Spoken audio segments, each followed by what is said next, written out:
જય શ્રી કૃષ્ણ. પ્રિય મિત્રો, અમારી યુટ્યુબ ચેનલમાં આપનું સ્વાગત છે. આજે આપણે વાત કરીશું જીવનની અંતિમ ક્ષણ વિશે.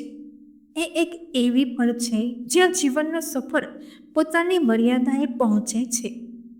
એક ક્ષણે માણસ પોતાના જીવનમાં ક્ષણો, સંબંધો, પ્રેમ અને પાપ પુણ્યને યાદ કરતો હોય છે. કેટલાકો માટે એ શાંતિપૂર્ણ પળ હોય છે, તો કેટલાકો માટે ઉજવણભરી.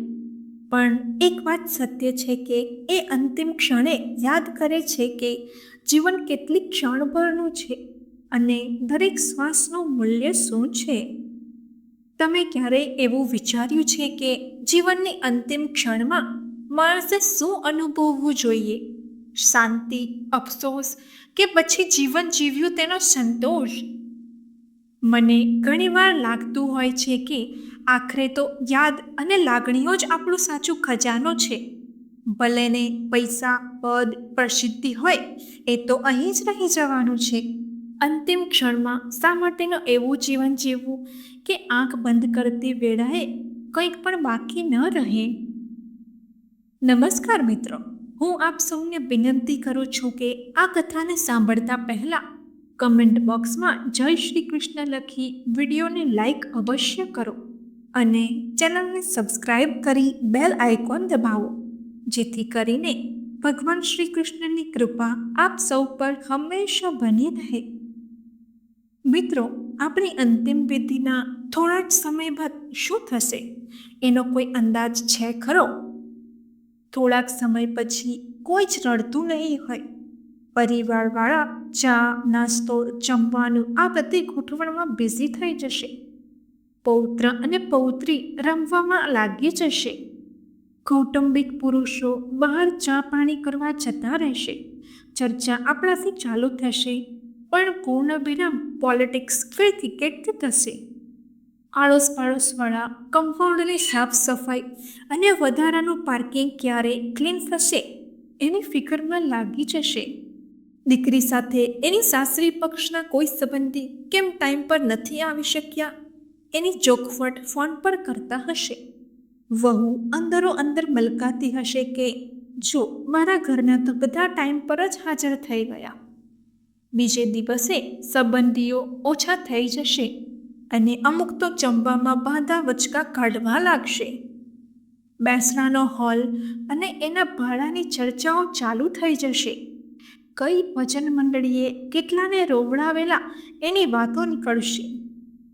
ફોરેનવાળા ટિકિટનું ભાડું જોશે અને એની સાથે બીજા કેટલાક કામ પતાવવાના છે એનું લિસ્ટ બનાવશે.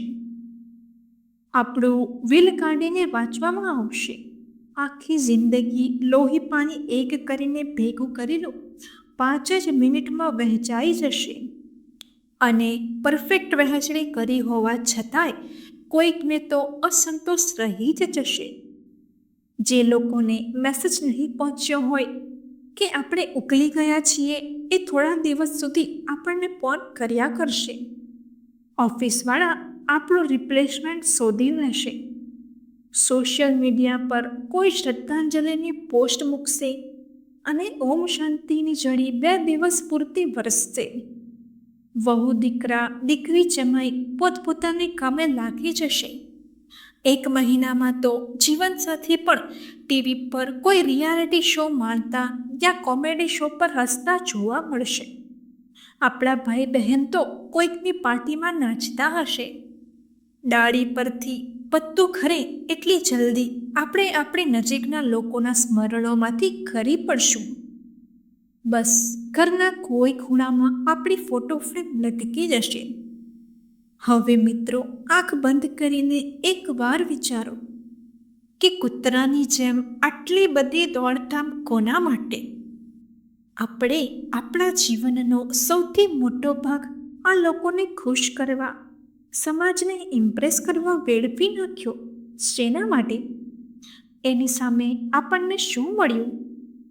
મિત્રો, થોડુંક પોતાના માટે પણ જીવી લેવું. થોડોક બીજાને આપણે મદદરૂપ થઈ શકીએ એવું પણ જીવી લેવું. સાથે પાપ અને પુણ્ય જ આવશે.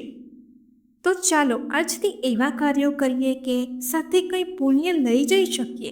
પ્રિય મિત્રો, હવે જ અવનવી કથા તેમજ જાણકારી મેળવવા માટે અમારા વિડીયોને લાઈક કરી સબસ્ક્રાઈબ કરો. જય શ્રી કૃષ્ણ. ધન્યવાદ.